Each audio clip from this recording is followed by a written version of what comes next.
ஜெபம் செய்வோம்.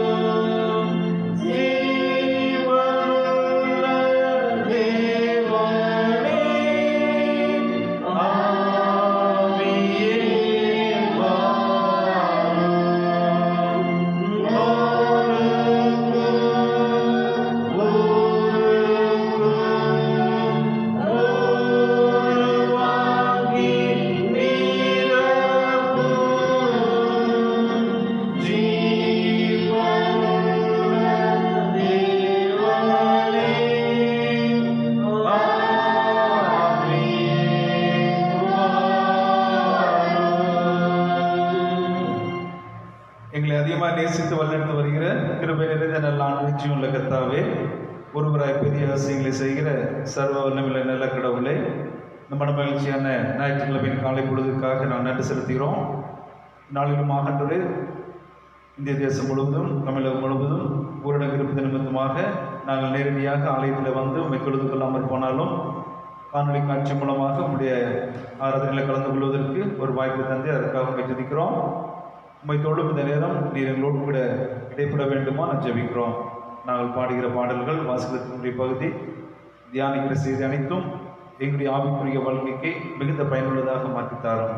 இந்த ஆராதனையில் கலந்து கொண்டிருக்கிற ஒவ்வொருவரையும் நீர் ஆசீர்வதிக்க வேண்டுமாய் இயேசு கிறிஸ்துவின் பெயரில் பணிவோடு வேண்டிக் கொள்கிறோம் எங்கள் ஜீவனுள்ள தேவனே, ஆமென். நாம் யாரும் எழுந்து நின்று பாமாலைகளிலே 14வது பாடலை நாம் பாடுவோம். அனாதியான கர்த்தரே தெய்வீக ஆசனத்திலே என்ற பாடலை நாம் பாடுவோம். பாமாலைகளிலே 14வது பாடல்.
தென்னிந்திய திருச்சபை 3ஆம் வழிபாட்டு முறையை நாம் பின்பற்றுவோம்.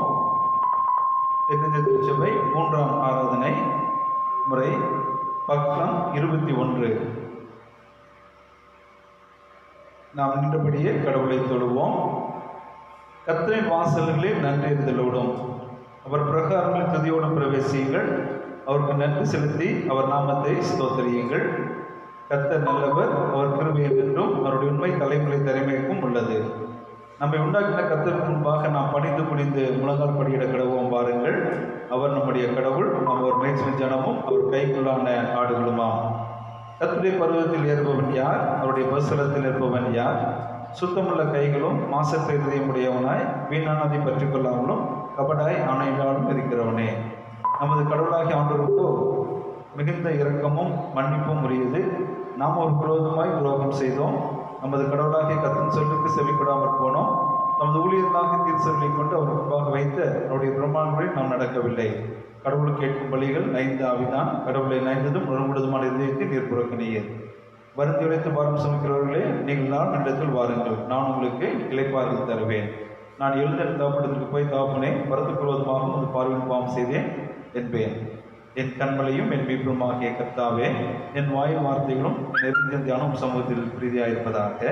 ஆமென். ஜெபம் செய்வோம்.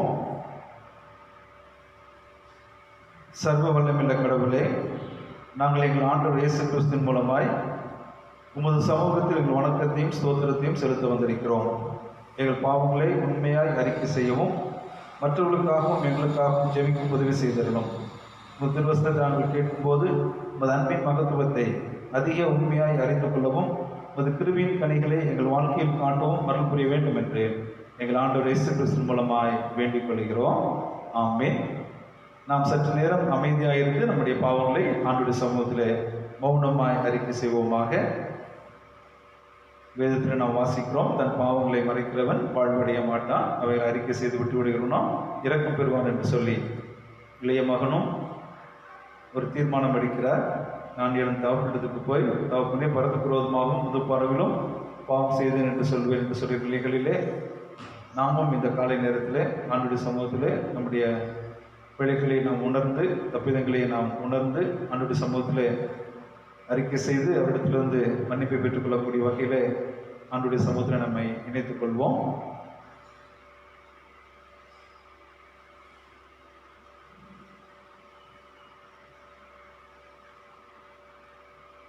பாவறிக்கைக்கு துணையாக 24ஆம் பக்கத்தில் காணப்படுகிற 2வது பாவறிக்கை ஜெபத்தை நாம் சேர்ந்து ஏறெடுப்போம். பக்கம் 24, 2வது பாவறிக்கை ஜெபம். நாங்கள் நினைவிலும் சொல்லிலும் செய்திலும் பெருங்குற்றமாக பாவம் செய்திருக்கிறோம் என்று இதா குமார் பிரசுத்தாவியாகிய சர்வ வல்லமை கடவுளும் அறிக்கை செய்கிறோம். அதனால் எங்களுக்கு இறங்க வேண்டும் என்று கடவுளை மன்றாடுகிறோம். சர்வ வல்லமை கடவுளே, எங்களுக்கு இறங்கி எல்லா பாவங்களையும் எங்களுக்கு மன்னியும், நன்மையானவற்றில் எங்களை உறுதிப்படுத்தி நிலைப்படுத்தி நித்திய ஜீவன் அடைய செய்யும். எங்கள் ஆண்டவர் இயேசு கிறிஸ்துவின் மூலம் வேண்டிக் கொள்கிறோம். ஆமென்.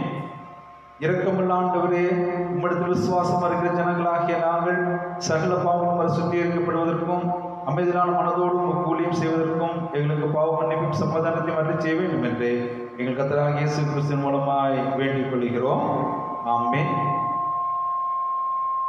நாம் யாவரும் எழுந்து நின்று சங்கீதம் 47 முறைமுறையாக நாம் வாசிக்கலாம். முறைமுறையாக வாசிக்கும்படியாக தேர்ந்தெடுக்கப்பட்டுள்ள சங்கீதம் 47. 47ஆம் சங்கீதம். சகல ஜனங்களே, கை கொட்டி தேவனுக்கு முன்பாக கம்பீர சத்தமாய் ஆர்ப்பரியுங்கள். உன்னதமானவராகிய கர்த்தர் பயங்கரமானவரும் பூமியின் மீது எங்கும் மகத்துவமான ராஜாவுமாய் இருக்கிறார்.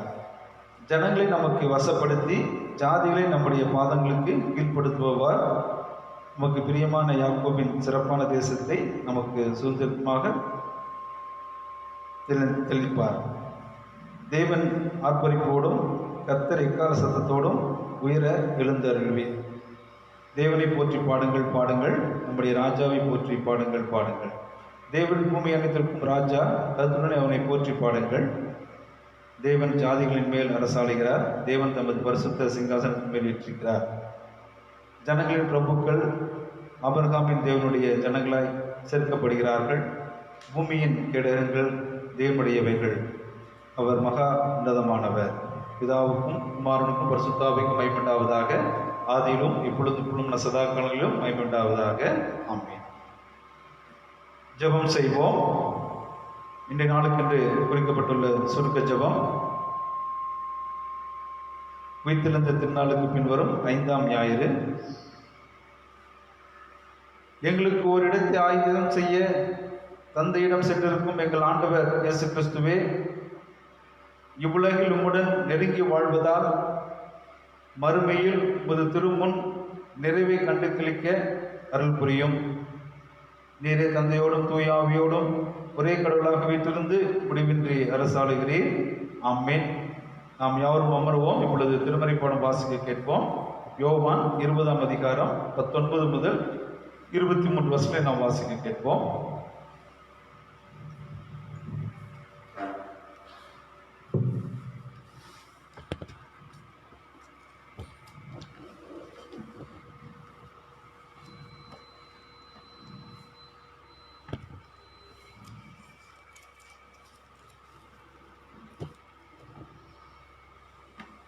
யோவான் எழுதிய சுவிசேஷம் 20ஆம் அதிகாரம் 19ஆம் வசனம் முதல் 23ஆம் வசனம் வரை. வாரத்தின் முதல் நாளாகிய அன்றைய தினம் சாயங்கால வேளையிலே சீஷர்கள் கூடியிருந்த இடத்தில் யூதர்களுக்கு பயந்ததினால் கதவுகள் பூட்டப்பட்டிருக்கையில் இயேசு வந்து நடுவே நின்று, உங்களுக்கு சமாதானம் என்றார். அவர் இப்படி சொல்லி தம்முடைய கைகளையும் விலாவையும் அவர்களுக்கு காண்பித்தார். சீஷர்கள் கர்த்தரை கண்டு சந்தோஷப்பட்டார்கள். இயேசு மறுபடியும் அவர்களை நோக்கி, உங்களுக்கு சமாதானம் உண்டாவதாக. பிதா என்னை அனுப்பினது போல நானும் உங்களை அனுப்புகிறேன் என்று சொல்லி அவர்கள் மேல் ஊதி, பரிசுத்த ஆவியை பெற்றுக் கொள்ளுங்கள். எவர்களுடைய பாவங்களை மன்னிக்கிறீர்களோ அவைகள் அவர்களுக்கு மன்னிக்கப்படும். எவருடைய பாவங்களை மன்னியாதிருக்கிறீர்களோ அவைகள் அவர்களுக்கு மன்னிக்கப்படாதிருக்கும் என்றார் என்பது வாசிக்க முடியாத தேர்ந்து கொள்ளப்பட்ட திருமறை பாடம் வாசித்தாயிற்று.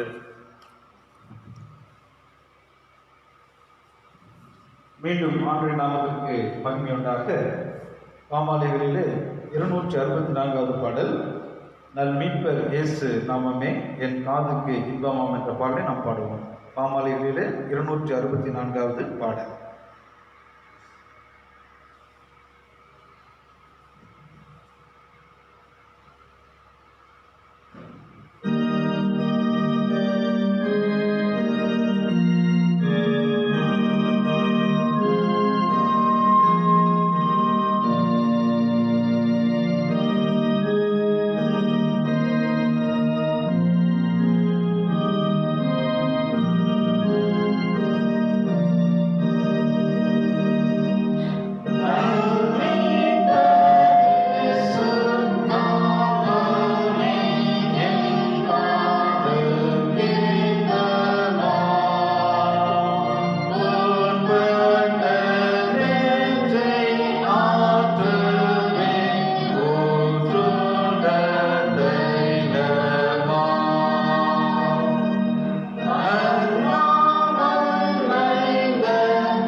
ஜெபம் செய்வோம். எங்கள் கண்மலையும் எங்கள் மீட்பருமாகிய கர்த்தாவே, என் வாயின் வார்த்தைகளும் எங்கள் யாவரின் தியானமும் இந்த காலை நிறுத்தும் சமூகத்தில் பிரீதியாக இருப்பதாக. ஆமென். தாய் போல தேற்றி தந்தை போல ஆற்றி தோள் மீது சுமந்திடும் என்னேசையா. தாய் போல தேற்றி தந்தை போல ஆற்றி தோள் மீது சுமந்திடும் என்னேசையா. உம்மை போல புரிந்து கொள்ள யாரும் இல்லையே, உம்மை போல அரவணைக்க யாரும் இல்லையே, உம்மை போல புரிந்து கொள்ள யாரும் இல்லையே, உம்மை போல அரவணைக்க யாரும் இல்லையே. நீர் போதும் என் வாழ்விலே ஏசையா, நீர் போதும் என் வாழ்விலே. மலை போல துன்பம் என்னை சூழும் போதும் அதை பனி போல உருகிட செய்பவரே. மலை போல துன்பம் என்னை சூழும் போதும் அதை பனி போல உருகிட செய்பவரே. கண்மணி போல் என்னை காப்பவரே, உள்ள கையில் பொறிந்தென்னை நினைப்பவரே. கண்மணி போல் என்னை காப்பவரே, உள்ள கையில் பொறிந்தென்னை நினைப்பவரே. நீர் போதும் என் வாழ்விலே ஏசையா, நீர் போதும் என் வாழ்விலே. பலவீன நேரம் என் கிருபை உனக்கு போதும், உன் பலவீனத்தில் பலன் தருவேன் என்றே. பலவீன நேரம் என் கிருபை உனக்கு போதும், உன் பலவீனத்தில் பலன் தருவேன் என்றே. நிழல் போல என் வாழ்வில் வருபவரே, விலகாமல் துணை நின்று காப்பவரே.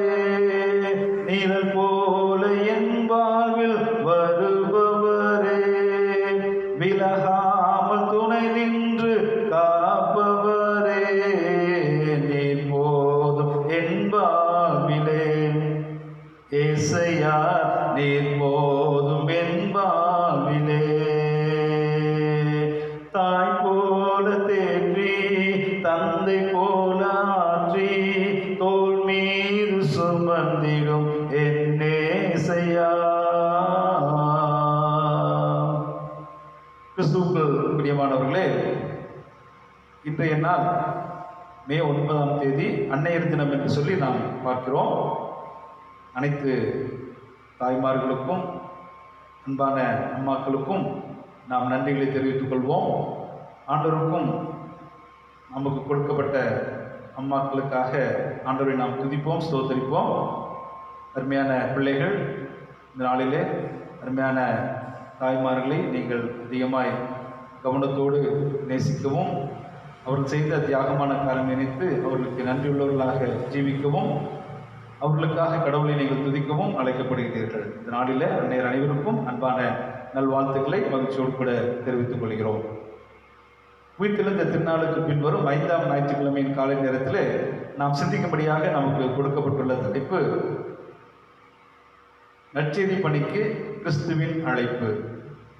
நற்செய்தியின் பணிக்கு கிறிஸ்துவின் அழைப்பு என்ற தலைப்பின் அடிப்படையில் நாம் சிந்திக்கும்படியாக அழைக்கப்பட்டிருக்கிறோம்.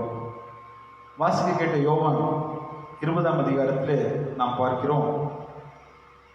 21ஆம் வசனம், யோவான் 20:21 பிற்பகுதி, பிதா என்னை அனுப்பினது போல நானும் உங்களை அனுப்புகிறேன் என்று சொல்லி ஆண்டவர் சொல்கிறார். உயிர்த்தெழுந்த ஆண்டவர் தம்முடைய சீடர்களை பார்த்து, சோர்வுற்றிருந்த சீடர்களை பார்த்து, பயந்து போய் கதவுகளை அடைத்துக் கொண்டு மேல் வீட்டறையிலே தங்கியிருந்த சீடர்களை பார்த்து, உங்கள் இருதயம் கலங்காதிருப்பதாக என்று சொல்லி உங்களுக்கு உங்களுக்கு சமாதானம் என்று சொல்லி அவர்களுக்கு சமாதான வாழ்த்துக்களை சொன்ன ஆண்டவர் ஒரு பொறுப்பையும் அவர்களிடத்தில் கொடுப்பதை நாம் பார்க்கிறோம்.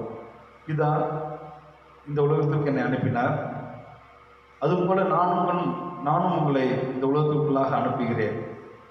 இந்த உலகத்தில் நீங்கள் போய் ஆண்டுடைய வார்த்தைகளை நீங்கள் அறிவியுங்கள் என்று சொல்லி ஆண்டவர் சொல்லுகிறார்.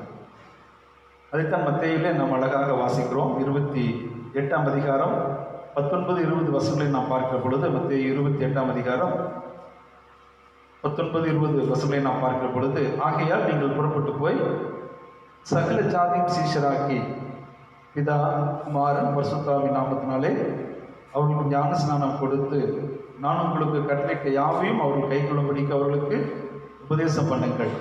இதோ உலகத்தின் முடிவு பரியந்தமும் சகல நாட்களிலும் நான் உங்களோடு கூட இருக்கிறேன் என்று சொல்லி ஆண்டவர் சொல்லுகிறார். Christ invitation to be an expression of mission என்று சொல்லி ஆங்கிலத்தில் நாம் பார்க்கிறோம். ஆண்டவருடைய அழைப்பு, கிறிஸ்துவனுடைய அழைப்பு, உலகத்திலே நாம் நற்செய்தி பணி செய்யும்படியாக நம்மை ஆண்டவர் அழைக்கிறார், தெரிந்து கொண்டிருக்கிறார் என்று சொல்லி நாம் பார்க்கிறோம். 1 பேதுருவிலே நாம் அதை பார்க்கிறோம். 2ஆம் அதிகாரம் 9ஆம் வசனத்திலே, 1 பேதுரு 2ஆம் அதிகாரம் 9ஆம் வசனத்திலே நாம் இவ்விதமாய் வாசிக்கிறோம். நீங்களோ உங்களை அந்தகாரத்தில் நின்று நம்முடைய ஆச்சரியமான ஒளியினிடத்திற்கு வரவழைத்தவருடைய புண்ணியங்களை அறிவிக்கும்படி தெரிந்து கொள்ளப்பட்ட சந்ததியும் ராஜரீகமான ஆசாரிய கூட்டமாயும் பரிசுத்த ஜாதியாயும் அவருக்கு சொந்த ஜனமாயும் இருக்கிறீர்கள் என்று சொல்லி அவர் சொல்லுகிறார். 1 பேதுரு 2ஆம் அதிகாரம் 9ஆம் வசனத்திலே 4 விதமான காரியங்களை அவர் சொல்லுகிறார். 1, chosen generation என்று சொல்லி அவர் சொல்லுகிறார். தெரிந்து கொள்ளப்பட்ட சந்ததி, we are all chosen generation என்று சொல்லி அவர் சொல்லுகிறார். 2ஆவதாக ராயல் priesthood என்று சொல்லி அவர் சொல்லுகிறார். ராஜரீகமான ஆசாரிய கூட்டத்தார். கடவுள் நம்மை தெரிந்து கொண்டிருக்கிறார். we are chosen people. 2ஆவதாக we are ராஜரீக ஆசாரிய கூட்டத்தார், ராயல் priesthood என்று சொல்லி அவர் சொல்லுகிறார். அடுத்ததாக ஹோலி நேஷன், நாம் பரிசுத்த ஜாதியாக இருக்கிறோம் என்று சொல்லி அவர் சொல்கிறார். அதோடு கூட காட்ஸ் ஓன் பீப்புள், கடவுளுடைய சொந்த ஜனம் என்று சொல்லி அவர் சொல்கிறார். we are all chosen generation, royal priesthood, holy nation and God's own people என்று சொல்லி நாம் பார்க்கிறோம். ஆகவே நமக்கு நாம் சொந்தமானவர்கள் அல்ல, நாம் ஆண்டவருக்கு சொந்தமானவர்கள். ஏனென்று கேட்டால் அவர் நம்மை தெரிந்தெடுத்திருக்கிறார், நம்மை ஒரு நோக்கத்துக்காக அழைத்திருக்கிறார், நம்மை பரிசுத்தப்படுத்தியிருக்கிறார். நாம் அவருடைய சொந்த ஜனமாக இருக்கிறோம். இந்த சொந்த ஜனம் என்று சொல்வதற்கு ஒருவர் விதமாக சொல்லுகிறார், பிரைவேட் பாக்கெட் மணி என்று சொல்லி. உங்களிடத்திலும் என்னிடத்திலும் நமக்கு நிறைய பாக்கெட் மணி இருக்கிறது. நாம் அதிகமாக உழைக்கிறோம், சம்பாதிக்கிறோம். அவை நமக்கென்று ஒரு சிறு தொகையை நாம் எடுத்து செலவு செய்வதற்கு நாம் பிரயாசப்படுகிறோம். அந்த தொகையை நாம் யாருக்கும் கணக்கு கொடுக்க வேண்டிய அவசியம் இல்லை. நம்முடைய மனைவிக்கோ, நம்முடைய குடும்பத்தாருக்கோ, நம்முடைய நண்பர்களுக்கோ, அல்லது நம்முடைய உறவினர்களுக்கோ, அல்லது நாம் பணியாற்றிய இடத்திற்கோ நாம் கணக்கு கொடுக்க வேண்டிய அவசியம் இல்லை. ஆனால் ஒரு சில பணத்தை நாம் கணக்கு கொடுக்க வேண்டியவர்களாக இருக்கிறோம். எந்த துறையில் நாம் பணியாற்றுகிறோமோ இந்த துறையிலிருந்து நமக்கு ஏதாவது பொறுப்பு கொடுத்தால் அதை நாம் சரிவர கணக்கு ஒப்புவிக்க வேண்டும்.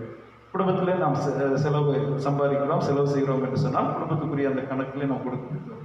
ஆனால் அதே நேரத்தில் நமக்கென்று பிரைவேட் பாக்கெட் மணி என்று சொல்லி நாம் எடுத்து வைக்கிற அந்த பணத்தை நாம் நம்மளுடைய மனம் விரும்பும் போல நாம் செலவு செய்யலாம். அது யாரும் கணக்கு கேட்க முடியாது. அந்த அடிப்படையில் நாம் நமக்கு சொந்தமானவர்கள் அல்ல, கடவுளுக்கு சொந்தமானவர்கள். அவை எந்த இடத்திலும் கடவுள் என்ன செய்வார், நம்மை உபயோகப்படுத்துவதற்கு அவர் எப்பொழுதும் அவருக்கு சொந்தமாக நம்மை தெரிந்து கொண்டிருக்கிறார். we are all God's private pocket money என்று சொல்லி நாம் பார்க்கிறோம். அவை நாம் நமக்குரியவர்கள் அல்ல. பவுல் அழகாக சொல்லுகிறார், நான் இதுவரைக்கும் எனக்கு சொந்தமாக நான் வாழ்ந்து வந்தேன், ஆனால் இப்பொழுதோ நான் கிறிஸ்துவுக்கு சொந்தமாக இருக்கிறேன் என்று சொல்லி அவர் சொல்கிறார். அவை அவர் கிறிஸ்துவுக்கு இருந்தால் புது சிருஷ்டியாக இருக்கிறான், பழையவரெல்லாம் ஒழிந்து போவேனே, எல்லாம் புதிதாயின என்று சொல்லுகிற அடிப்படையில் நான் எனக்கு சொந்தமானவன் அல்ல, கடவுளுக்கு சொந்தமானவன். கடவுள் நான் எந்த விதத்திலும் பயன்படுத்தும்படியாக நான் அவருக்கு ஒப்பு கொடுக்கிறேன் என்று சொல்லி அவர் சொல்லுகிறதை நாம் பார்க்கிறோம். நாம் அவருக்கென்று நம்மை அர்ப்பணிக்கிற பொழுதுதான் கடவுள் என்ன செய்வார், அவருக்கென்று நம்மை பயன்படுத்த முடியும் என்று சொல்லி நாம் பார்க்கிறோம். ஒவ்வொருவரையும் ஆண்டவர் அழைக்கிறார். அழைக்கிற அந்த அழைப்பிலே ஆண்டவர் பல்வேறு துறையிலே பணியாற்றுகிறவர்களை அழைத்து நான் எவ்விதமாக நான் சொல்லுகிறேனோ அந்த காரியத்தை செய்ய வேண்டும் என்று சொல்லி ஆண்டவர் சொல்கிறார். அதைத்தான் பிதா என்னை அனுப்பியிருக்கிறார். அவ எனக்கென்று ஒரு சித்தம் கிடையாது, என்னுடைய மனம் போல இந்த காரியத்தை செய்யலாம் என்று சொல்லி நான் வரவில்லை. பிதாவுடைய சித்தம் எதுவும் அதை நான் நிறைவேற்ற வேண்டும், அதற்காக நான் அனுப்பப்பட்டிருக்கிறேன். அவ்விதமாகவே நான் உங்களையும் நான் அனுப்பப் போகிறேன் என்று சொல்லி அவர் சொல்லுகிறார். நீங்கள் உங்களுக்கு சொந்தமானவர்கள் அல்ல, நான் சொல்லுகிற அந்த காரியத்தை நீங்கள் நிறைவேற்ற வேண்டும் என்று சொல்லி அவரிடத்தில் பொறுப்பு கொடுக்கிறதை நாம் பார்க்கிறோம். ஒரு சில உதாரணங்களை நாம் பார்ப்போம் என்று சொன்னால் நாம் விளங்கிக் கொள்ள முடியும். யாத்திரையாகவும் 3ஆம் அதிகாரம் 7ஆம் வசனத்திலே நாம் பார்க்கிறோம். யாத்திரையாகவும் 3ஆம் அதிகாரம் 7ஆம் வசனத்திலே பிதாவாகிய தேவன் சொல்லுகிறார், எகிப்தில் இருக்கிற என் ஜனத்தின் உபத்திரவத்தை நான் பார்த்து ஆளோட்டிகள் நிமித்தம் அவர்கள் இருக்கிற கூக்குரலை கேட்டேன், அவர்கள் படுகிற வேதனையும் அறிந்திருக்கிறேன் என்று சொல்லி அவர் சொல்லுகிறார். இப்போ பிதாவாகிய தேவன் தம்முடைய ஜனம் துயரப்படுகிறதை, கஷ்டப்படுகிறதை அவர் பார்க்கிறார். பார்த்துவிட்டு என்ன செய்கிறார்? மோசேயை அழைக்கிறதை நாம் பார்க்கிறோம். யாத்திரையாகவும் 3ஆம் அதிகாரம் 10ஆம் வசனத்திலே மோசேயின் இடத்தில் ஆண்டவர் ஒரு காரியத்தை சொல்லுகிறார். நீ இப்பொழுது மாமாவனுடைய ஆடுகளை மேய்த்து கொண்டிருக்கிறாய், ஆனால் அது உன்னுடைய காரியம் அல்ல. நான் இப்பொழுது உனக்கு ஒரு புதிய பொறுப்பை நான் தருகிறேன், அதை நீ நிறைவேற்ற வேண்டும் என்று சொல்லி அவர் சொல்கிறார். பிகாஸ் கடவுள் தன்னுடைய சொந்த பாக்கெட் மணியாக மோசையை உபயோகப்படுத்த வேண்டும் என்று சொல்லி அவர் விரும்புகிறார். என்ன சொல்லுகிறார்? யாத்திரையா 3:10 நீ இஸ்ரவேல் புத்திரராகிய என் ஜனத்தை எகிப்திலிருந்து அழைத்து வரும்படி உன்னை பார்வோன் இடத்திற்கு அனுப்புவேன் வா என்று சொல்லி அவர் சொல்லுகிறார். ஒரு புதிய பணியை அவரிடத்தில் கொடுக்கிறார், புதிய பொறுப்பை அவரிடத்தில் கொடுக்கிறார். அவர் செய்து வருகிற தொழில் ஒன்று, அவர் செய்து வருகிற வேலை, பார்த்து வருகிற வேலை ஒன்று. ஆனால் இப்பொழுது ஆண்டவர் என்ன செய்கிறார்? அவரை தெரிந்து கொண்டு இனி நீ உனக்கு சொந்தமான காரியத்தை செய்யாதபடி நான் உனக்கு சொல்லுகிற அந்த காரியத்தை நீ செய்ய வேண்டும் என்று சொல்லி அவர் சொல்கிறார். அதுதான் கடவுளுடைய அழைப்பு என்பதாக நாம் பார்க்கிறோம். இந்த உலகத்தில் நம்மையும் ஆண்டவர் பரிசுத்த ஜாதியாயும் இன்னும் ராஜரீக ஆசாரிய கூட்டத்தாரையும் நம்மை சொந்த ஜனமாயும் அவர் தெரிந்து கொண்டிருக்கிறார் என்று சொன்னால், உங்களிடத்திலும் என்னிடத்திலும் உங்களுக்குள் அநேக எதிர்பார்ப்புகளை வைத்திருக்கிறார். அந்த எதிர்பார்ப்புக்கு இணங்க நம்முடைய வாழ்க்கையை அமைத்துக் கொள்வதை எப்படி என்று சொல்லி தான் நாம் இந்த காலை நேரத்தில் சிந்திக்க இருக்கிறோம். ஆதியாகமம் 6ஆம் அதிகாரம் 12ஆம் வசனத்திலே, ஆதியாகமம் 6:12 தேவன் பூமியை பார்த்தார். முதலாவது தேவன் பூமியை படைக்கிறதை நாம் பார்க்கிறோம். அந்த பூமியை பார்த்த ஒவ்வொன்றாக நல்லது நல்லது என்று ஆண்டவர் பார்த்து வருகிறார். ஆனால் இப்பொழுது ஆதியாகமம் 6:12 பார்க்கிற பொழுது தேவன் பூமியை பார்த்தார், இதோ அது சீர்கெட்டதாக இருந்தது, மாம்சமான யாவரும் பூமியின் மேல் தங்கள் வழிகளை கெடுத்து கொண்டிருந்தார்கள். அவை இவ்விதமான நான் ஒரு மனிதனை படைத்து விட்டேனே, மனுக்குலத்தை படைத்து விட்டேனே, பூமியை படைத்து விட்டேன் என்று சொல்லி ஆண்டவர் மனஸ்தாபப்பட்டார் என்று சொல்லி அதில் ஆதியாகமம் 6ஆம் அதிகாரத்தில் எழுதியிருப்பதை நாம் பார்க்கிறோம். இப்பொழுது ஆண்டவர் என்ன செய்கிறார்? இந்த பூமியை நான் மாற்றி அமைக்க வேண்டும், புதிய பூமியாக நான் படைக்க வேண்டும் என்று சொல்லி அவர் விரும்பி அந்த நாட்களிலே நோவாவை ஆண்டவர் அழைக்கிறதை நாம் பார்க்கிறோம். அவர் தேவனோடு சஞ்சரித்துக் கொண்டிருந்த ஒரு மனிதன். அவன் தேவன் மீது அவர் அதிக நாட்டமுடையவனாக இருந்தபடினாலே ஆண்டவர் நோவாவை அழைக்கிறார். நோவா செய்து கொண்டிருந்த பணி வேறு. இப்பொழுது ஆண்டவர் என்ன சொல்லுகிறார்? நீ ஒரு கொப்பேர் மரத்தை உண்டு பண்ண வேண்டும் என்று சொல்லி அவர் சொல்லுகிறார். அது 3 அடுக்குகளாக இருக்க வேண்டும் என்று சொல்லி அவர் சொல்லுகிறார். அவை அந்த மரம் எத்தகைய மரம் என்று சொல்லுகிறார், உயரம், அளவு, நீளம் எல்லாவற்றையும் ஆண்டவர் சொல்லுகிறார். எல்லாவற்றையும் சொல்லுவதை அந்த நோவா கேட்டு அதில் அந்த என்னுடைய குடும்பத்தை, அந்த புதிய ஆண்டவர் உலகத்தை படைக்க வேண்டும் என்ற திட்டத்தை நிறைவேற்றும்படியாக தன்னை அர்ப்பணித்தார் என்று சொல்லி நாம் பார்க்கிறோம். அதற்கு அதிக சிரமம் இருந்தது, அதிக பாடுகள் இருந்தது. ஆனாலும் ஆண்டவர் கொடுத்த அந்த பணியை நிறைவேற்ற வேண்டும் என்று சொல்லி அவர் நிறைவேற்றினார். கர்த்தர் அந்த நாளிலே ஒரு புதிய பூமியை, புதிய வானத்தை, இவ்விதமான ஒரு தீமை இல்லாத ஒரு உலகத்தை படைக்க விரும்பி நோவாவை கொண்டு அதை செய்து முடித்தார் என்று சொல்லி நாம் பார்க்கிறோம். ஆக அவருக்கும் ஒரு அழைப்பை கொடுத்தார். அந்த அழைப்பில் அவர் நிறைவேற்றுவதற்கு வேண்டிய ஆற்றலையும் அவருக்கு கொடுத்தார் என்பதாக நாம் பார்க்கிறோம். இன்னொரு உதாரணத்தையும் நாம் பார்க்கலாம். ஆமோஸ் 7ஆம் அதிகாரம் 14வது வசனத்தில், ஆமோஸ் 7ஆம் அதிகாரத்தில் ஆண்டவர் ஆமோஸை அழைக்கிறார். என்னுடைய ஜனங்கள் இந்த நாளிலே சந்தோஷமாக இருக்கிறார்கள், சமாதானமாக இருக்கிறார்கள், இன்னும் எத்தனையோ ஆசீர்வாதங்களை பெற்றுக்கொண்டவர்களாக, பரிபூர்ணமான திருப்தி அடைந்தவர்களாக இருக்கிறார்கள். ஆனால் அவர்கள் ஆண்டவருக்கு செலுத்த வேண்டிய காரியங்களை செலுத்தாதபடி அவர்கள் ஆண்டவருக்கு விரோதமான பாவங்களை செய்து வருகிறார். நீ அவர்களுக்கு விரோதமாய் பேச வேண்டும் என்று சொல்லி அவர் சொல்கிறார். அவரை எச்சரிக்க வேண்டும், கண்டிக்க வேண்டும் என்று சொல்லி அவர் சொல்கிறார். நீங்கள் செலுத்துகிற காணிக்கை அவர் ஏற்றுக்கொள்ள மாட்டார். நீங்கள் செலுத்துகிற அந்த பலிகளை ஆண்டவர் ஏற்றுக்கொள்வதில்லை. உங்களுடைய பாட்டுகள் அது அவர்களுக்கு இறைச்சலாக இருக்கிறது என்றெல்லாம் சொல்லி சமூகத்தை நீங்கள் சீர்கெடுத்துக் கொண்டிருக்கிறீர்கள், நீங்கள் இதுதான் நியாயம் தர்மம் என்று சொல்லி போலியான வாழ்க்கையை நீங்கள் வாழ்ந்து வருகிறீர்கள் என்று சொல்லும்படியாக சொல்லுகிறார். அதற்கு ஆமோஸ் தீர்க்கதரிசியில் அவர் சொல்லுகிறார். ஆமோஸ் 7:14, நான் தீர்க்கதரிசியின் புத்திரனும் அல்ல, நான் மந்தை மேய்க்கிறவனும் காட்டுத்தி பழங்களை பொறுக்கிறவனுமாய் இருந்தேன் என்று சொல்லி அவர் சொல்கிறார். மந்தையின் பின்னால் போகிற போது என்னை கர்த்தர் அழைத்தார் என்று சொல்லி அவர் சொல்லுகிறார். அவை கர்த்தருடைய அழைப்பு யாருக்கு வரும், எப்படி வரும் என்று சொல்லி தெரியாது. ஆனால் நாம் அனைவருமே 1 பேதுரு 2:9 சொல்லியிருக்கிறோமாக தெரிந்து கொள்ளப்பட்ட சந்ததி, பரிசுத்த ஜாதி, ஆச்சரிக ஆசாரிய கூட்டத்தார், அவருடைய சொந்த ஜனங்கள் என்பதை நாம் ஒருபோதும் மறந்து போகக்கூடாது. அவை ஆண்டவர் விதமாக நம்முடைய பிள்ளைகளை அழைக்கிறது நாம் பார்க்கிறோம். மோசே ஆடுகளை மேய்த்து கொண்டிருந்த பொழுது அழைக்கிறார். தாவீதையும் ஆண்டவர் ஆடுகளை மேய்த்து கொண்டிருக்கிற போது அழைக்கிறார். ஆமோசை மந்தை மேய்த்துனாய், காட்டத்தை பழங்களை பறிக்குனாய் இருக்கிற அந்த காலத்தில் ஆண்டவர் அழைத்தார்.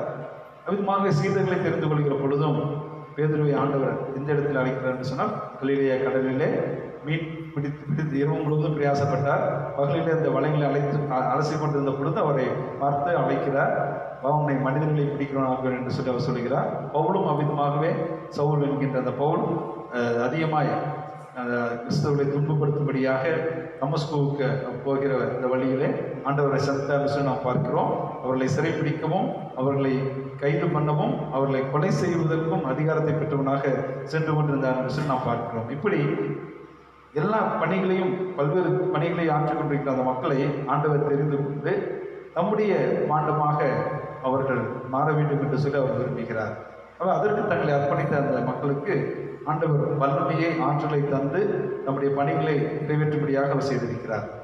இன்னொரு உதாரணத்தை நாம் பார்க்கிற பொழுது, எவ்விதமாக அந்த நற்செய்தி பணிக்கு ஆண்டவர் நம்முடைய பிள்ளைகளை தகுதிப்படுத்துகிறார் என்று சொல்லி நாம் பார்க்கிறோம். ஆங்கிலத்தில் எவ்விதமாக சொல்லுவார்கள், God never calls equipped people என்று சொல்லி அவர் சொல்லுகிறார். God never calls equipped people. எல்லாம் தெரிந்தவர்கள், எல்லாம் தகுதியுடையவர்களை ஆண்டவர் தெரிவு செய்வதே இல்லை. தகுதி இல்லாதவர்களை தெரிந்து கொண்டு அவர்களை தகுதிப்படுத்துகிறார். He calls and equips.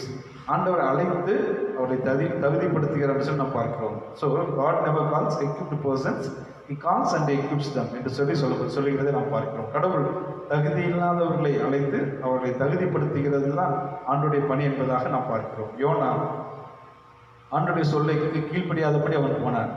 ஆண்டவருக்கு ஒரு திட்டம் இருந்தது, ஒரு நோக்கம் இருந்தது. யோனாவை நிறைவேற்ற வேண்டும் என்று சொல்லி யோனா 1:2 யோனா 3:2 நாம் பார்க்கிறோம்.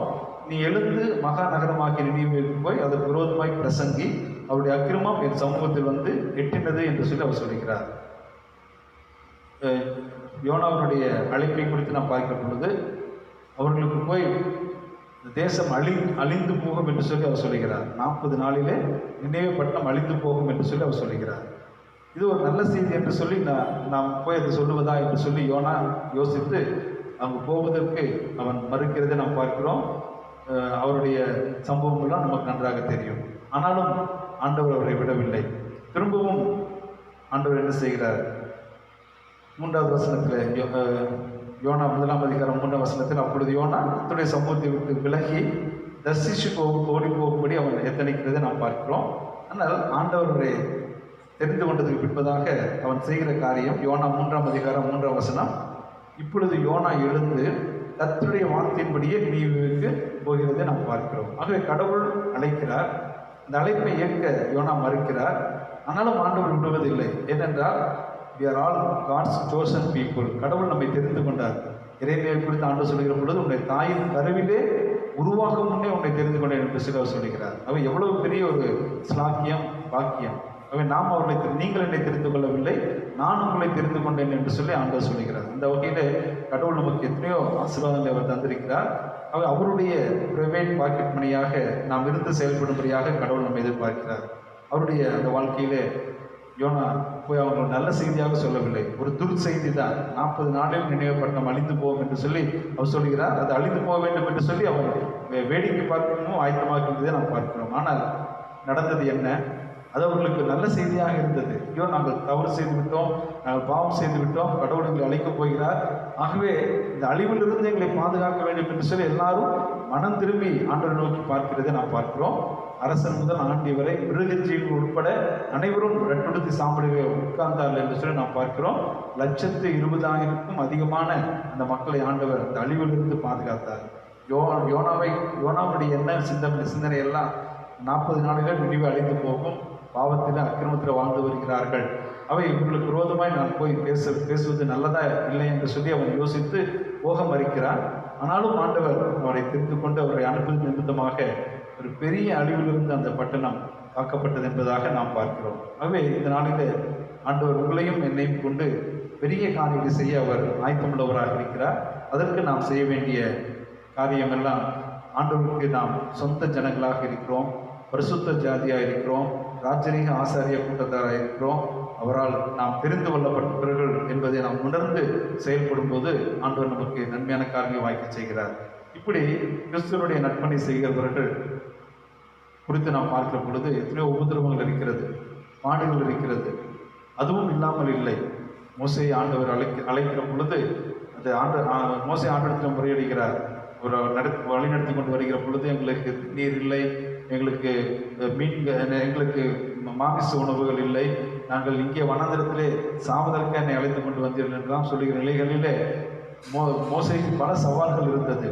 அவர் சொல்கிறார், ஆண்டவரே வணங்கா கழுத்துள்ள ஜனங்கள் என்று சொல்லி அவர் சொல்கிறார். எவ்வளவு நன்மைகளை உங்களிடத்திலிருந்து பெற்றிருக்கிறார்கள், ஆனால் இன்னும் உண்மை அவர் ஏற்றுக்கொள்ளாத நிலையில் இருக்கிறார்கள் என்று சொல்லி அவ்வளவு இவர்களை நான் சுமந்தேனா, இவர்களை நான் பெற்றேனா, ஏன் எனக்கு இந்த காரியம் என்னுடைய ஜீவனை எடுத்துக்கொள்ளும் ஆண்டவர் என்று சொல்கிற அளவுக்கு அவருக்கு பாடுகள் இருந்தது. ஆனாலும் கடவுள் மோசையை கொண்டு இந்த காரியத்தை நிறைவேற்றி முடித்தார் என்று சொல்லி நாம் பார்க்கிறோம். அவை ஒவ்வொரு நெகேமியாவுடைய காரியத்தை குறித்து நாம் பார்க்கிற பொழுது எருசலேம் அலங்கம் இடிக்கப்பட்டிருக்கிற நிலை இருக்கிறது, அதை எழுந்து கட்ட வேண்டும் என்று சொல்லி அவருக்கு ஒரு பாரம் இருந்தது. சன்பலாத் தொபியா அவர்களுக்கு விரோதமாக வந்தார். நீ யார், எதற்காக இங்கு வந்தாய், இங்கே நாங்கள் இருக்கிறோம், நாங்கள் பார்த்துக் கொள்கிறோம், நீ வெளிநாட்டிலிருந்து வந்தவன் தானே என்றெல்லாம் சொல்லி அவனுக்கு விரோதமாக காரியங்கள் செய்கிறார்கள். ஆனாலும் இந்த பாரம் இந்த நெகேமியாவுக்கு இருந்தபடினாலே அதை கட்டி முடிப்பதற்கு அவ்வளவு எதிர்ப்புகள் மத்தியிலும் அவர் நிறைவேற்றி முடித்தார் என்று சொல்லி நாம் பார்க்கிறோம். ஆகவே இந்த நாளிலே ஆண்டுடைய திருப்பணி செய்வது என்பது எளிதான காரியம் அல்ல. அதற்கு நாம் என்ன செய்ய வேண்டும்? எபேசியர் 6ஆம் அதிகாரம் 11ஆம் வசனத்தில் அந்த போர் வீரர்களுக்குரிய அந்த உடைகளை தரித்தவர்களாக நாம் ஆண்டவருக்கு சாட்சிகளாக இருக்க வேண்டும் என்று சொல்லி அவர் சொல்கிறார். அந்த போர் கருவிகள் என்ன என்று சொல்லி நாம் பார்க்கிற பொழுது எபேசியர் 6ஆம் அதிகாரம் 11ஆம் வசனத்திலே சத்தியம் என்னும் கச்சை, நீதி என்னும் மார்க்கவசம், சுவிசேஷம் என்னும் பாதரட்சை, விசுவாசம் என்கின்ற கேடம், ரட்சியம் என்கின்ற தலை சீரா, தேவ வசனமாகிய ஆவியின் பட்டயம். அவை இந்த காரியத்தில் நாம் உறுதியாக இருப்போம் என்று சொன்னார்.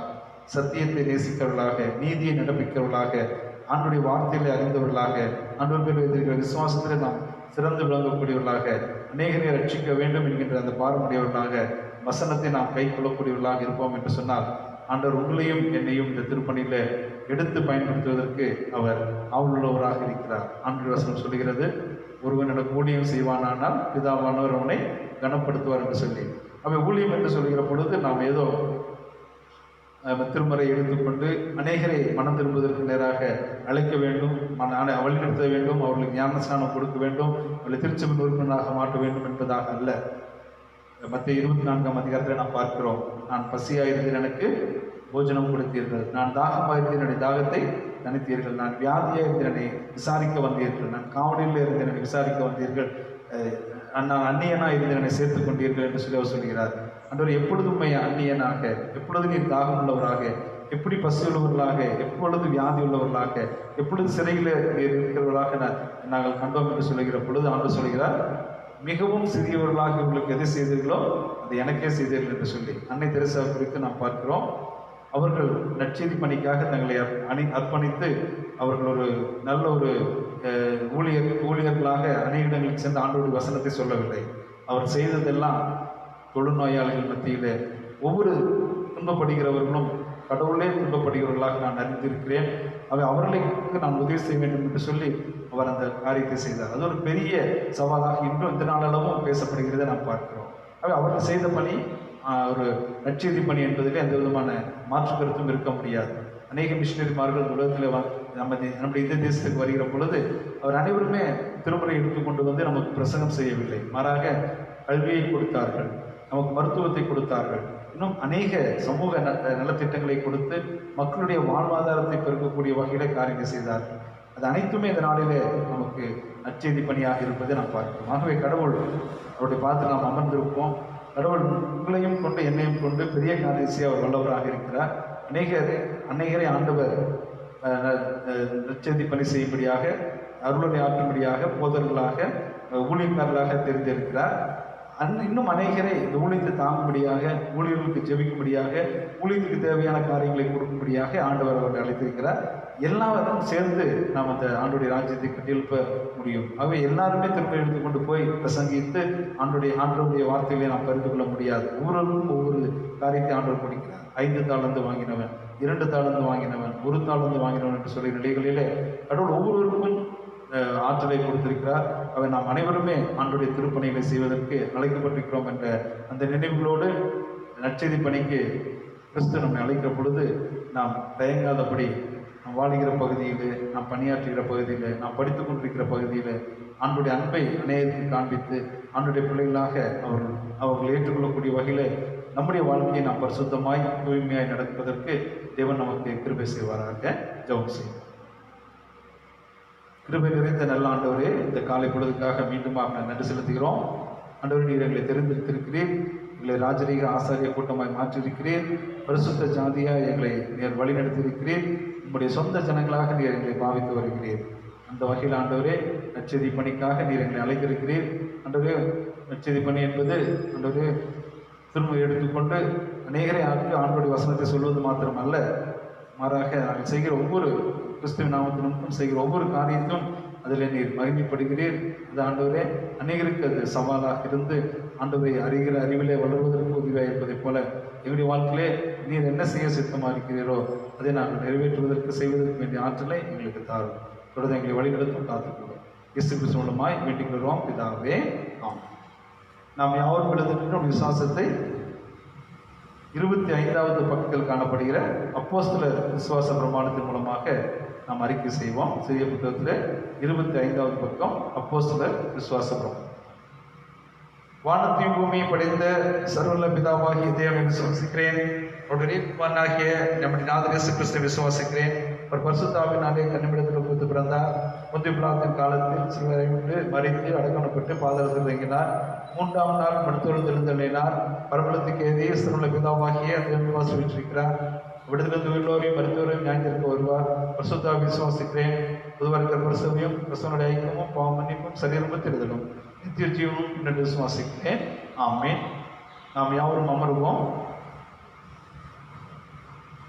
சபை மக்களுக்கு அறிவிக்க வேண்டிய அறிவிப்புகள்.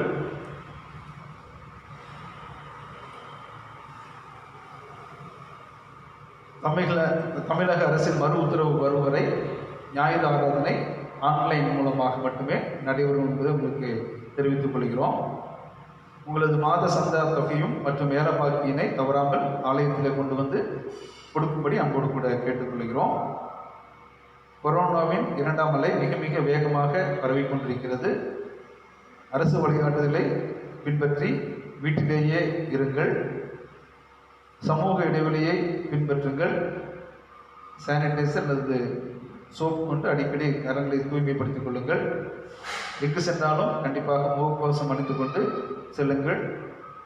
தடுப்பூசி நீங்கள் போட்டுக்கொள்ளும்படி அன்போடு கூட கேட்டுக்கொள்கிறோம். இவ்விதமாக செய்து நாம் பாதுகாப்பாக கடவுளுடைய கிருபையினாலே சுகத்தோடு இருக்க கடவுள் நமக்கு துணை இருப்பாராக. இந்த வாரம் தங்களது பிறந்த நாளில் திருநாளை நோக்கோர்கள் திருச்செவின் சார்பாக வாழ்த்துக்களை தெரிவித்துக் கொள்கிறோம். பிறந்த நாள் திரு கோயில்ராஜ், செல்வி ஸ்ரேயா ஜான் ஜெனி, திரு பி கோயில் பிச்சை, திரு விக்டர் ஞானமுத்து, திருமதி ஏ ஞானம் ஆசிர், ஜே ஜொனோஃபில் ஜாஷுவா. திருநாளை கொண்டாடுபவர்கள் திரு ஞானராஜ், திருமதி டல்சி ஜெபராணி, திரு வேதராஜ், திருமதி ஜான்சிராணி. இவர்களுக்கான வாக்குத்தத்தம், ஆனாலும் நித்திய கிருபையுடன் உனக்கு இறங்குவேன் என்று கர்த்தராகிய உன் மீட்பர் சொல்கிறார். ஆனாலும் நித்திய கிருபையுடன் உனக்கு இறங்குவேன் என்று கர்த்தராகிய உன் மீட்பர் சொல்கிறார். ஏசாயா 54:8. யாருடைய பேராவது பிறந்த நாளிலே திருமண நாளில் ஈடுபட்டு அந்த இடத்திலே தெரிவிக்கும்படி கேட்டுக்கொள்கிறோம்.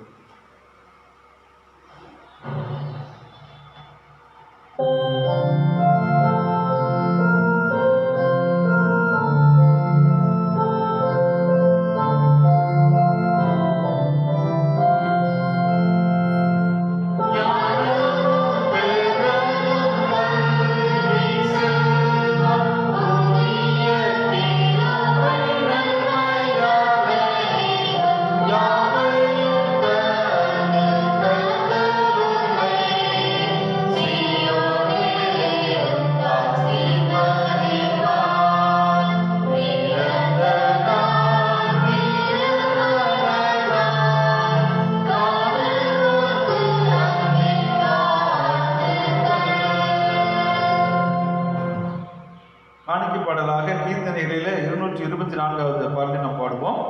உங்களது காணிக்கைகளை வீட்டிலே நீங்கள் எடுத்து வைத்துக் கொள்ளுங்கள். ஆலயத்தில் வருகிற பொழுது அந்த காணிக்கையை ஆண்டவருக்கு என்று படைக்கலாம். கீர்த்தனைகளிலே 224வது பாடல் தாசரை தரணி என்ற இயேசுவுக்கு சொந்தமாகும்.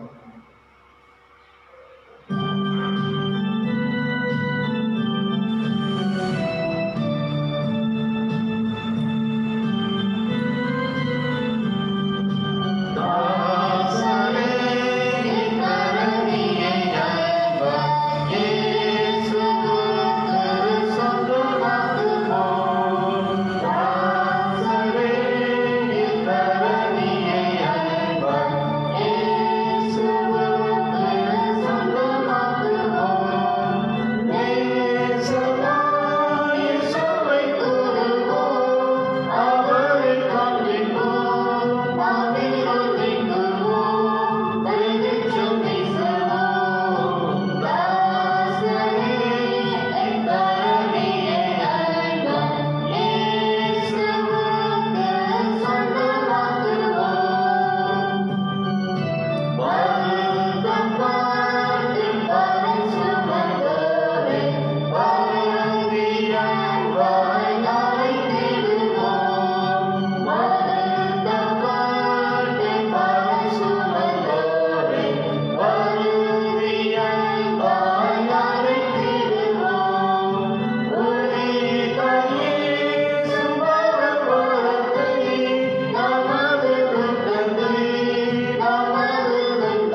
ஜெபம் செய்வோம்.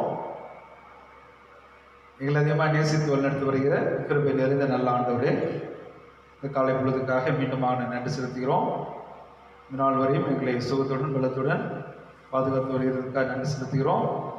உலகத்தையே அச்சுறுத்தி கொண்டிருக்கிற இந்திய தேசத்தையே, தமிழகத்தையே, எங்களுடைய பகுதியை அச்சுறுத்தி கொண்டிருக்கிற இந்த கொரோனா நோய் முற்றிலுமாய் அகன்று போக நாங்கள் ஜெபித்து வருகிறோம். முதலாம் அலை நிறைவு பெற்று 2வது அலை 3வது அலை என்றெல்லாம் சொல்கிறார்கள். இன்று அநேகம் மக்கள் அன்றே இறந்து வருகிற இந்த நிலைகளிலே மருத்துவமனையில் சிகிச்சைகளுக்காக இடமில்லை, ஆக்சிஜன் பற்றாக்குறை இதெல்லாம் சொல்லி அதிக சிரத்தையோடு கூட இந்த நாட்களில் நாங்கள் வாழ்ந்து கொண்டிருக்கிறோம். பாதிக்கப்பட்டிருக்கிற நம்முடைய பிள்ளைகளே இந்த தேவை கண்ணோக்கி பார்ப்பீராக. ஏற்ற மருந்துகள், மருத்துவமனைகள், அவர்களுக்கு தேவையான ஆக்சிஜன் மற்ற காரியங்கள் கிடைக்க பிறகு உதவி செய்து ஜெபிக்கிறோம். நம்முடைய அரசும் அநேக நடவடிக்கைகள் எடுத்து மக்களுடைய மனிதர்களுடைய உயிரை பாதுகாப்பதற்காக பல திட்டங்களை அவர்கள் நன்று எடுத்து வருகிறார்கள். நன்றி செலுத்துகிறோம். அன்று அது மக்களுக்கு பயனளிக்கக்கூடிய வகையில் அவர்களுக்கு சென்றடையக்கூடிய காரியங்களை நாம் செல்ல வேண்டுமா ஜெபிக்கிறோம். தலைவர்களுக்கும் நல்ல ஞானத்தை, அறிவை, நிதாமை தந்து இவ்விதமாக இந்த நாட்களிலே மக்களை பாதுகாக்க முடியும் என்ற அந்த நிலைகளிலே நல்ல ஒரு தீர்வை அன்றவர்களுடைய ஞானத்தினாலே அவர்கள் பெற்றுக்கொண்டு இந்த பெரிய அழிவிலிருந்து பாதுகாக்கக்கூடியாக ஜெபிக்கிறோம். எல்லாருக்கும் மேலாக நம்முடைய சித்தம் இல்லாதபடி நாங்கள் எந்த ஒரு காரியத்தையும் செய்து நாணேற்றவர்கள் அந்த வகையில் எனக்கு சித்தம் உண்டு சுத்தமாக என்று சொல்லி நீ சொல்வதை போல ஆண்டவரே, இந்த நாளிலும் உம்முடைய வார்த்தைக்காக நாங்கள் காத்து நிற்கிறோம், உம்முடைய ஆசீர்வாதத்துக்காக நாங்கள் காத்து நிற்கிறோம், உம்முடைய குணமளிக்கும் விடுதலுக்காக நாங்கள் காத்து நிற்கிறோம். நோக்கி பார்க்க நம்முடைய பிள்ளைகளுடைய முகங்கள் விற்கமடையாதபடிக்கு அவருடைய முகங்கள் பிராசம் இருக்கக்கூடிய வகையிலே நீர் வல்லமையுள்ள தேவனாக இருக்கிறீர். இந்த நாளில் ஆண்டவரே, எங்களுடைய பாவங்களை, எங்களுடைய தேசத்தின் மக்களுடைய பாவங்களை நம்மை தயவை கொடுத்து எங்களுடைய தேசத்தை ஆண்டவரே பெரிய அழிவிலிருந்து நீர் பாதுகாத்துக் கொள்ள வேண்டுமா ஜெபிக்கிறோம். அன்றே ஒரு சில தடைகள் ஆண்டவரே ஆராதனை நடத்துவதற்கு கடந்த நாட்களில் வந்தது, அவையெல்லாம் நீங்கின. திரும்பவும் ஆண்டவரே நாங்கள் வழிபடுவதற்கு ஆண்டவரே நாங்கள் தடை செய்யப்பட்டிருக்கிற நாட்களே நாங்கள் நினைவு கொடுத்து பார்க்கிறோம். இப்படி ஒரு நாள் இவ்விதமாக வராதபடி ஆண்டவரே இனி வரக்கூடிய நாட்களே நாங்கள் சந்தோஷமாக மகிழ்ச்சியாக நம்முடைய ஆலய ஆராதனை நாங்கள் பங்கேற்று நம்முடைய ஆசீர்வாதம் பெற்றுக் கொள்ளக்கூடிய வகையில் எல்லா நோய் கிருமிகளையும் நாங்கள் முற்றிலுமாக அகற்றி பள்ளி கல்லூரிகள் எல்லாம் திறக்கப்பட்டு பிள்ளைகள் சந்தோஷமாக படித்து நல்ல ஒரு ஆசீர்வாதமான ஆண்டவரே ஜென்ரேஷன் வரும்படியானவர்கள் நம்மை தந்திர வேண்டுமா நான் ஜெபிக்கிறோம். ஒரு வருட காலத்துக்கு மேலாக பள்ளி கல்லூரிகள் திறக்கப்படாத நிலைகளில் உங்களுடைய படிப்பின் காரியங்கள் எதிர்காலம் கேள்விக்குறியாக இருக்கிறது. இந்த நிலையெல்லாம் மாறும்படியானவர்கள் நம்மை தர வேண்டுமா நான் ஜெபிக்கிறோம். குறிப்பாக +2 எழுதுகிற பிள்ளைகள் அந்த தேர்வு எப்பொழுது இருக்கும், எப்படி நடக்கும் என்றெல்லாம் சொல்லி அன்றை இன்னும் ஆண்டுவதற்காக அன்றே அவர்கள் ஆரம்பம் முதல்ல ஆயத்தமிட்டு வருகிறார்கள். நல்ல ஒரு தீர்வை அன்றை அரசு தர உதவி செய்திட வேண்டுமா நான் ஜெபிக்கிறோம். சிறு குழந்தை நினைக்கிற தேவன் இந்த கரங்களை வைத்து அவர்கள் ஆசிரியப்பாக. நல்ல சர்வீஸ் அமைத்தாரும் சிறு பிள்ளைகளுக்கு எந்த ஒரு தீங்கும் அணுகாதபடி இந்த கிருபையின் கரம் மட்டும் பாதுகாக்க ஜெபிக்கிறோம். வாழ்வு நம்மை தொடர்ந்து ஆசிரியப்பாக. உயர் படிப்புகளுக்காக, வேலை வாய்ப்புகளுக்காக, திருமண காரியங்களுக்காக காத்தினுடைய பிள்ளைகளுக்கு ஏற்கிறவர்களே நன்மையான காரியங்களை தொடர்ந்து நீர் வாக்கி செய்ய வேண்டுமா நான் ஜெபிக்கிறோம். இன்னும் ஆண்டவரே திருச்சபையின் குடும்பங்களை நாம் ஆசீர்வதிப்பாக. யாருக்கும் அந்த தீங்கு அணுகாதபடி தன்னுடைய பெற்றோருக்கு, தன்னுடைய பிள்ளைகளுக்கு, தன்னுடைய வயதான பிள்ளைகள் ஆண்டு பெற்றோருக்கு செய்ய வேண்டிய காரியம் செய்கிற ஆற்றலை அவர்கள் தந்தல்ல வேண்டும் ஜெபிக்கிறோம். இருக்கிற பகுதிகளில் ஆண்டவருடைய பிள்ளைகள் சுகத்தோடு பலத்தோடு தருகிற ஆசீர்வாதத்தோடு வாட அற்புடைய வேண்டுமா ஜெபிக்கிறோம். அநேக ஊழியர்கள் அந்த ஊழிய குடும்பங்கள் ஆண்டவரே நாளிலே கொரோனாவினாலே பாதிக்கப்பட்டு சிகிச்சை பெற்று வருகிறார்கள். அநேகர் ஆண்டவரே சிகிச்சை பெற்று சுகத்தோடு பலத்தோடு அன்று வீடு திரும்பியிருக்கிறார்கள். ஒரு சிலர் ஆண்டவரே உங்களுக்குள் நித்திரையும் அடைந்திருக்கிறார்கள். அன்று அந்த குடும்பத்திற்காக நான் ஜெபிக்கிறோம். ஆண்டவரே ஆறுதல் நம்மை தருவீராக. தொடர்ந்து இவ்விதமான நோய் தொற்றுகள் அந்த ஊழியர்களை, ஆண்டவரே ஊழியர் குடும்பங்களை, அன்றைய பிள்ளைகளை தீர்க்காதபடி அன்றைய கிருபை நிமித்தம் நீர் இறங்கிட வேண்டுமா ஜெபிக்கிறோம். அன்றைய பராமரிப்பும் உங்களுடைய ஆசீர்வாதம் உலகத்தில் நாங்கள் வாழ்வது இயலாத ஒரு காரியம் என்ற ஒரு நிலையிலே நாங்கள் வந்து உங்களுடைய சமூகத்தில் கதறி ஜெபிக்கிறோம். எங்களுடைய தாழ்மையான விண்ணப்பத்தை ஏற்றுக்கொண்டு எங்களை ஆண்டவரே உங்களுடைய ரத்த போட்டுகளாக மறைத்து பாதுகாத்துக் கொள்ள வேண்டும் வச்சிருக்கிறோம். சங்கீதம் 46:1 இது சொல்லியது கொண்டமாக நீர் எங்களுக்கு அடைக்கணும் தரணும், 50 காலத்தில் அனுகூலமான துணையுமா இருக்க வேண்டுமா நாங்கள் ஜெபிக்கிறோம். 90ஆம் சங்கீதத்தில் சொல்லியிருக்கிறேன், இரவுண்டாகும் பயங்கத்துக்கும் பருப்புக்கும் அம்புக்கும் நிர்ணயமாடும் கொலை நோய்க்கும் மத்தியானத்தில் பாலாக்கும் சங்காரத்துக்கும் பயப்படாத பாயிண்ட் சொல்லி அந்த வகையில் நான் விசுவாசிக்கிறோம். ஆண்டவரே நீர் வல்லமையான ஆற்றலை தந்து எங்களுடைய தேசத்தை அன்றைய வாழ்வை, அன்றைய உறவினர்கள் சுற்றத்தருடைய வாழ்வை, திருச்சி மக்களுடைய வாழ்வை நீர் பரிபூர்ணமாய் செயல்படுத்த நம்பிக்கையோடு இந்த சமுதிர நன்றிகளை நாங்கள் அளிக்கிறோம். மருத்துவமனைகளில் இல்லங்களிலும் பிரசித்தியுள்ள பிள்ளைகள் விரைவில் குணமடைய உதவி செய்தல வேண்டுமா ஜெபிக்கிறோம். எங்களுடைய சகித்த பிரபுக்காக ஜெபித்து வருகிறோம். அன்று நல்ல சொல்லி நம்மை தருவீராக. இன்னும் அன்று அநேக மருத்துவமனையில் அனுமதிக்கப்பட்டிருக்கிறார்கள். அவர்களும் அன்றை பூர்ண சுகத்தோடு வீட்டு திரும்ப உதவி செய்ய வேண்டுமா ஜெபிக்கிறோம். அநேகர் மன்றரை மதித்து போயிருக்கிறார்கள். இந்த குடும்பங்களுக்கும் இதாமே ஆறுதலை சமாதானத்தை தந்து இந்த நாமத்தை நிமித்தம் அவர்கள் இதாமே தேர்ச்சியிட வேண்டுமா நாங்கள் ஜெபிக்கிறோம். அன்றைய பேரருக்காக மற்றாயலுக்காக நம்முடைய ஊழியர்களுக்காக ஜெபிக்கிறோம். அனைவருமே தொடர்ந்து ஆஸ்வதிப்பீராக. எங்களுடைய திருமணத்தினுடைய நிலைமை நிதாமை அறிந்திருக்கிறீர். தொடர்ந்து ஆண்டவரே நாங்கள் சந்தோஷமாக சமாதானமாக தருகிற ஆசீர்வாதத்துக்கு கூட அன்ற மக்களுக்கு தொடர்ந்து ஊழியங்களை நிறைவேற்றக்கூடிய வகையில் எங்களுடைய கோவை திருமணத்தில் நிதாமையை உயர்த்திட வேண்டுமா நாங்கள் ஜெபிக்கிறோம். எங்களுடைய தேசத்துக்காகவும் அதிகாரங்களுக்காக ஜெபிக்கிறோம். தேர்ந்தெடுக்கப்பட்டிருக்கக்கூடிய தமிழக முதலமைச்சர்கள் நல்லபடியாக அன்றைய அமைச்சர்கள் நல்லபடியாக தன்னுடைய பணிகளை ஆற்றுதமை தருவீராக. மக்களுடைய நல்ல அக்கறை கொண்டவர்களாக அவர் எடுக்கிற முடிவுகள் அனைத்தும் அன்றைய மக்களுக்கு ஆசீர்வாதமாக இருக்க எனக்கு செய்தல வேண்டுமா நாங்கள் ஜெபிக்கிறோம். அன்றைய அமைச்சர்கள் ஏற்படுத்தியிருக்கிறார்கள். இன்னும் அன்றைய வரக்கூடிய நாட்கள் அதை விரிவுபடுத்தியிருக்கிறார்கள். அதுமாதிரி பொறுப்பு வந்திருக்கிற ஒவ்வொருவரும் தங்களுடைய பொறுப்பை உணர்ந்து செயல்படக்கூடிய வகையில் அவர்களுக்கு நிதாமை ஞானத்தை தர வேண்டும் ஜெபிக்கிறோம். அதி உஷ்ணமான நிலையிலும் நாங்கள் இருக்கிறோம். ஆசீர்வாதமான கோடை மழைக்காக நாங்கள் ஜெபித்து வருகிறோம். நல்ல மழை நிதாமை வருஷிக்க பண்ணி பூமியினுடைய தேவைகளை எங்களுடைய தேவைகளை நிதாமை சந்திக்கும்படியாக ஜெபிக்கிறோம். அன்றைய நாங்கள் வீட்டில் எடுத்து வைத்திருக்கிற அந்த காணிக்கை நிதானம் ஆசிர்வதிப்பீராக. நம்முடைய ஆலயத்திற்கு நாங்கள் கொடுக்கிற அந்த காணிக்கை நிதானம் ஆசிர்வதித்து ஆலயத்துடைய தேவைகள் வீட்டில் நிறைவாக சந்திக்கப்பட உதவி செல்ல வேண்டுமா நான் ஜெபிக்கிறோம். மீண்டுமாக ஆண்டவரை எங்களை தாழ்த்தும் சமுத்திரம் அர்ப்பணிக்கிறோம். எங்களுக்காக ஜெபிக்கணும்னு சொல்லி கேட்டுக்கொண்ட ஒவ்வொருவருக்காக நான் நினைப்பது ஜெபிக்கிறோம். ஒவ்வொருவருக்கும் தேவையான ஆசைகளை திறந்து ஒரு நடத்த வேண்டுமாய் இயேசு கிறிஸ்துவின் பேரில் பணிவிட வேண்டிக்கிறோம் பிதாவே ஆமாம். கத்திர ஜெபத்தை நாம் யாவும் சேர்ந்து சொல்லுவோம். பரமன்றைகள் பிதாவே நாம் இஷ்டப்படுவதாக, ராஜ்யம் வருவதாக, சித்தம் மக்களை செய்யப்படுவது போல பூமி செய்யப்படுவதாக. அன்றுள்ள அப்பத்தை எங்களுக்கு தாரும். எங்களுக்கு விரோதமாக மன்னிக்கிறது போல எங்களுக்கு குற்றங்கள் எங்களுக்கு மன்னியும். சோதனை செய்ய பண்ணாமல் தீர்ப்பு ரட்சித்துக் கொள்ளும். ராஜ்யமும் வல்லமையும் மகிமையும் என்னடிக்குடையவர்களே ஆமை. சேர்ந்து சொல்லுவோம். என் ஆத்மாவே கர்த்தரை ஸ்தோத்திரி, என் முழுவதும் ஒரு நாமத்தை ஸ்தோத்திரி. என் ஆத்மாவே கர்த்தரை ஸ்தோத்திரி, செய்த சகல உபகாரங்களை மறவாதே. சமாதானத்தோட உலகத்துக்குள் புறப்பட்டு செல்லுங்கள். திடமனதாக இருங்கள். நன்மையானவர்களை பற்றிக் கொள்ளுங்கள். யாருக்காலும் தீமைக்கு தீமை செய்யாதீர்கள். சோர்ந்து போய்களை பலப்படுத்துங்கள். கழுவினரை தாங்குங்கள்.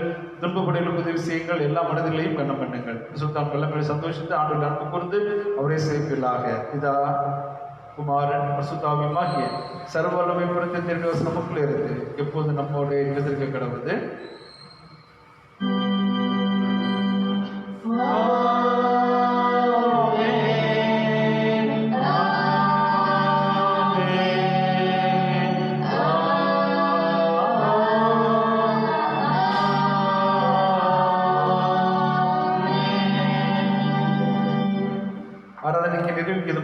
கீர்த்தனைகளிலே 229வது பாடல் வீராதி வீரர் இயேசு சேனை நாங்கள் என்ற பாடலை நாம் பாடுவோம். கீர்த்தனைகளிலே 229வது பாடல்.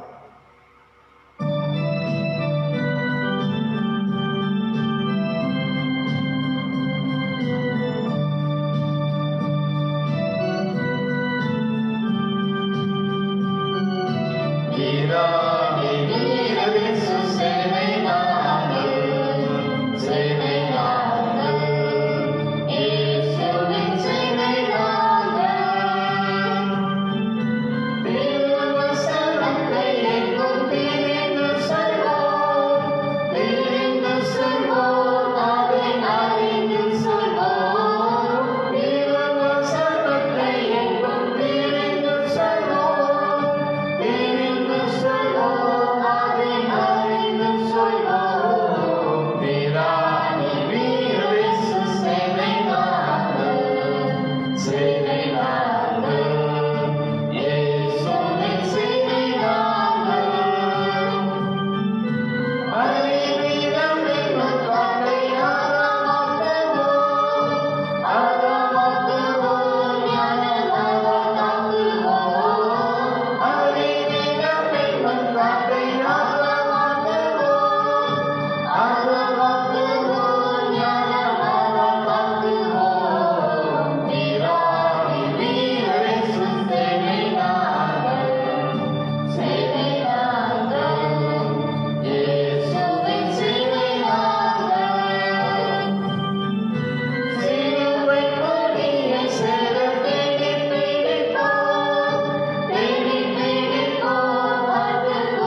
செய்வாராக. சமாதானத்திலே போய் வருவோம். கர்த்தருடைய நாமத்தினாலே ஆமென்.